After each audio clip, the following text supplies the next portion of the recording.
संख्या 13।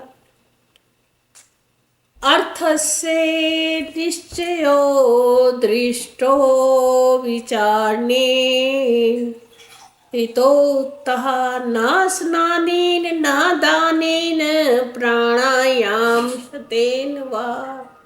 देखो उसी बात को फिर इस मंत्र में शंकराचार्य जी कह रहे हैं। कहते हैं अर्थस्य निश्चयो दृष्टो, अर्थ का जिस दिन तुम्हें निश्चय हो जाएगा, यानी जो मैंने तुम्हें बताया अभी कि तत्व का जिस दिन तुम्हें निश्चय हो जाएगा विचार करने से, हित उक्तवा, उक्तियों के द्वारा, शास्त्रों की उक्तियों के द्वारा, ना स्नानेन, ना बहुत ज़्यादा स्नान करने से, ना दान करने से, ना प्राणायाम शतेन, चाहे तुम कितने सैकड़ों प्राणायाम भी कर लो, परंतु तत्व का निश्चय तो तुम्हें विचार से ही होगा।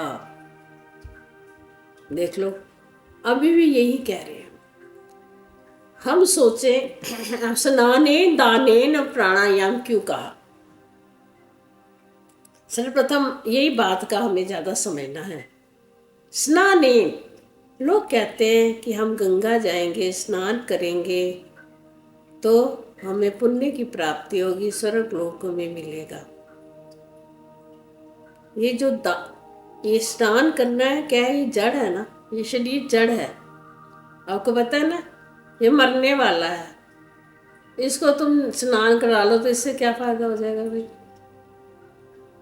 जड़ वस्तु को स्नान करा दोगे तो क्या फायदा होगा? देखो यहाँ आप मतलब कि गलत मत समझना।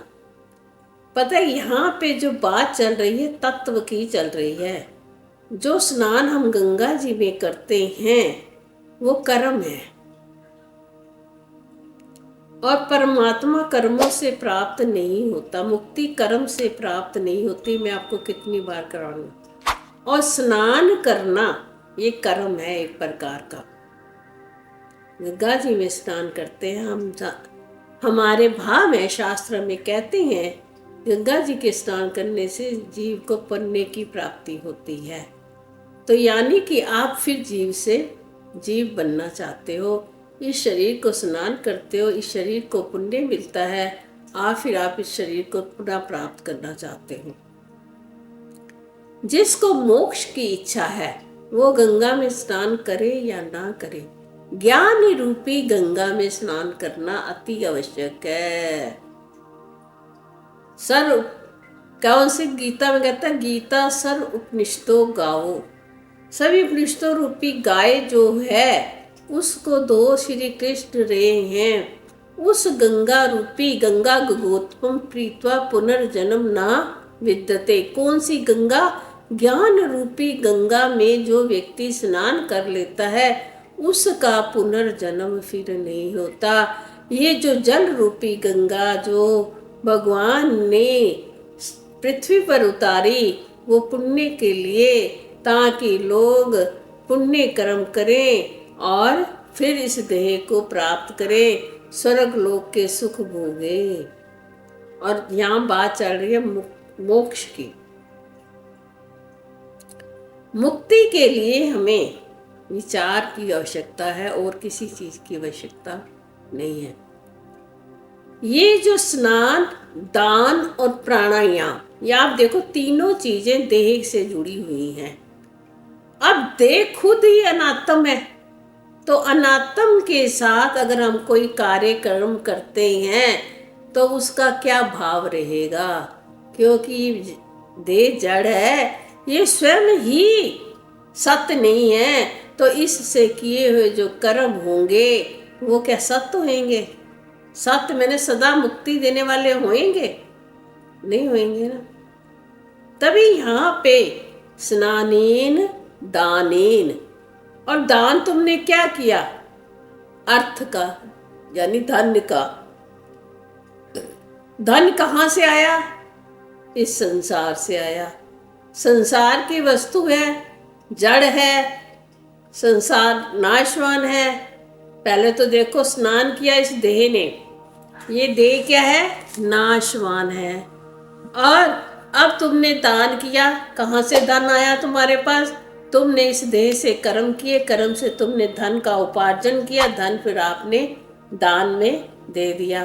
तो धन तुम्हारा कहाँ से हुआ? देह से ही हो ना जुड़ा हुआ ये भी। फिर कहते प्राणायाम।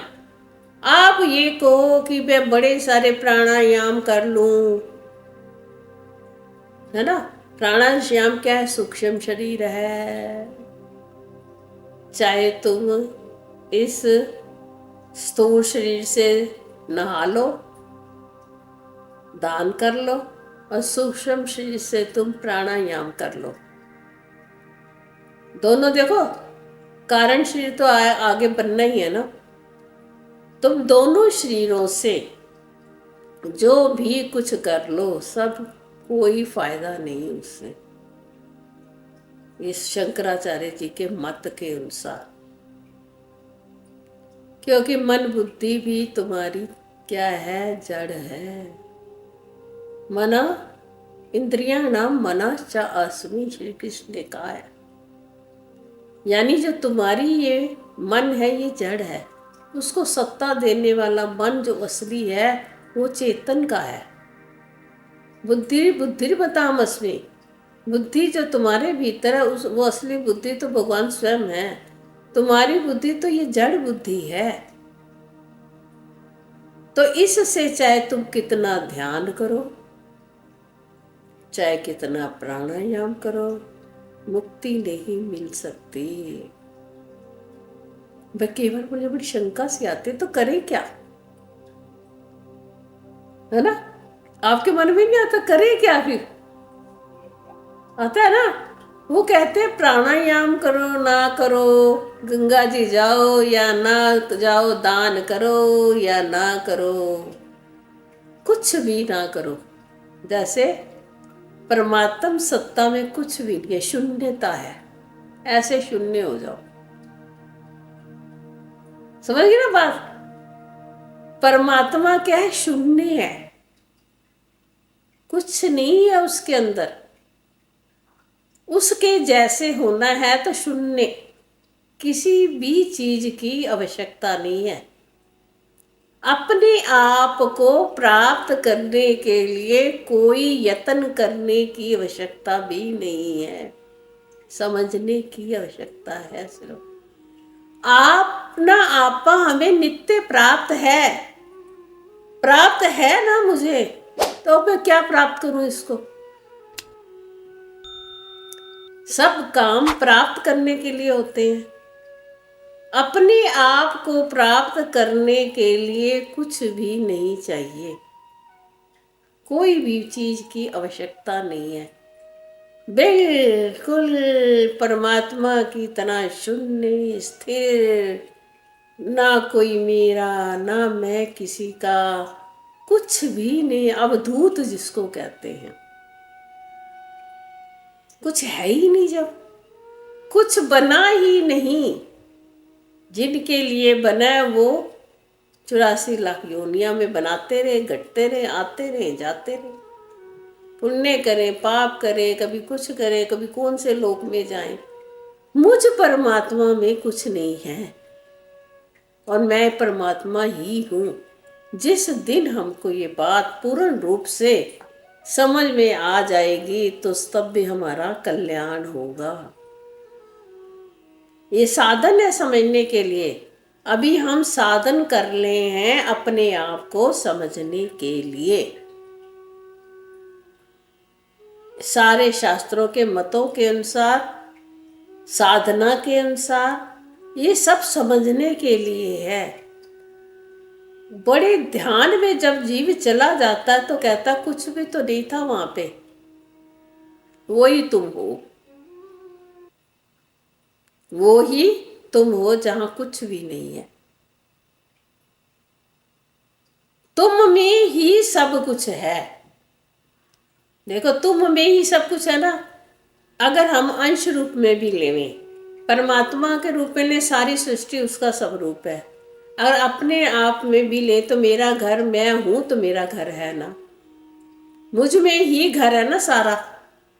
मैं नहीं तो घर कहाँ?